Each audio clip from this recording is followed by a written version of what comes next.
Guinéennes, Guinéens, mes chers compatriotes, depuis plus de 66 ans, la Guinée a fêté son indépendance nationale.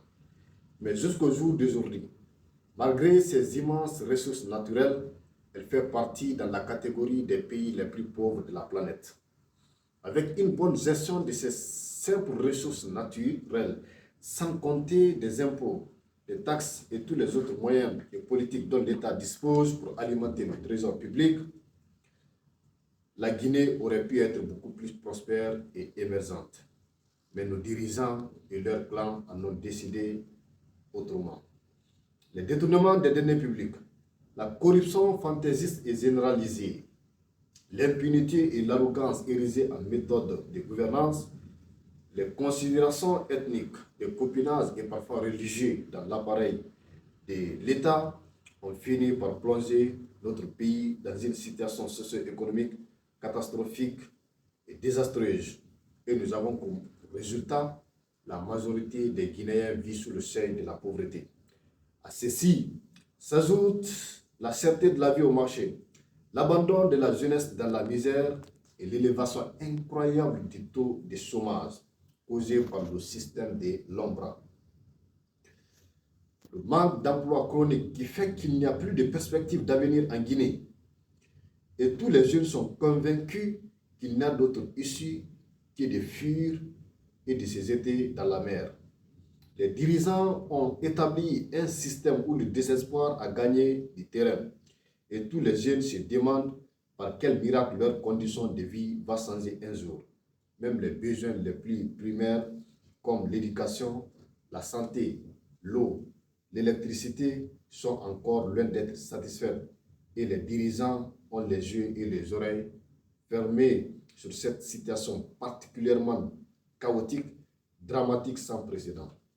Les pouvoirs ont déçu les Guinéens à plusieurs reprises. Et comme par ignorance ou par désespoir, nous comptons toujours sur un sauveur et nous nous jetons toujours aveuglément dans la main d'un nouveau chef d'État. L'arrivée de chaque nouveau président a toujours suscité de nouvelles espoirs. Mais très malheureusement, la finalité a toujours été le désespoir. La trahison du peuple, sa division ethnique et régionale, la manipulation de la justice et les tests de loi qui ont toujours fait basculer le pays dans les crises politiques, économiques, sociales, qui finalement ont creusé les fossés entre certains groupes ethniques qui ne se voyaient plus comme des frères et sœurs.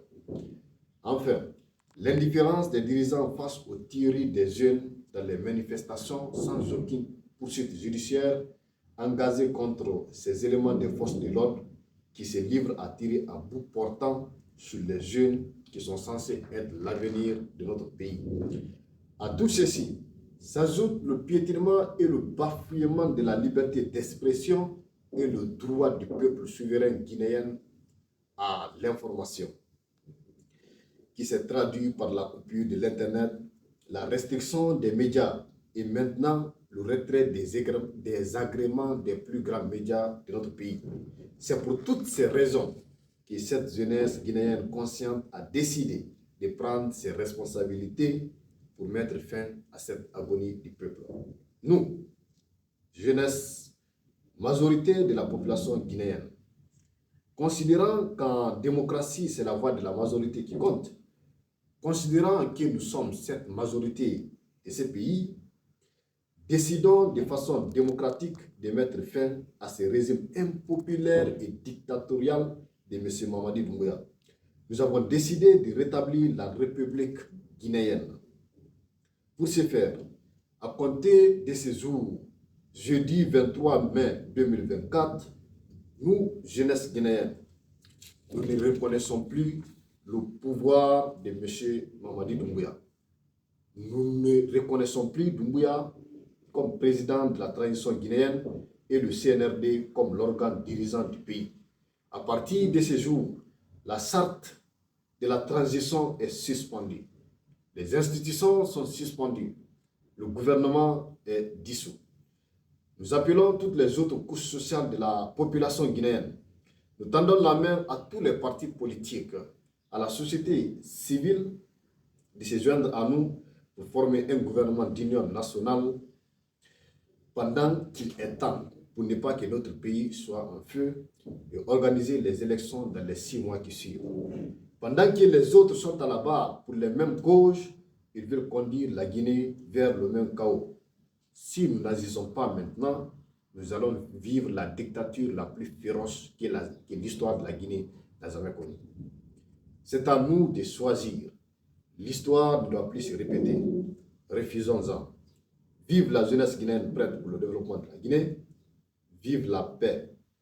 Vive la démocratie. Vive le vaillant peuple de Guinée. La Guinée avant tout, son développement, sa démocratie. La paix ou la mort, nous vaincrons. Merci.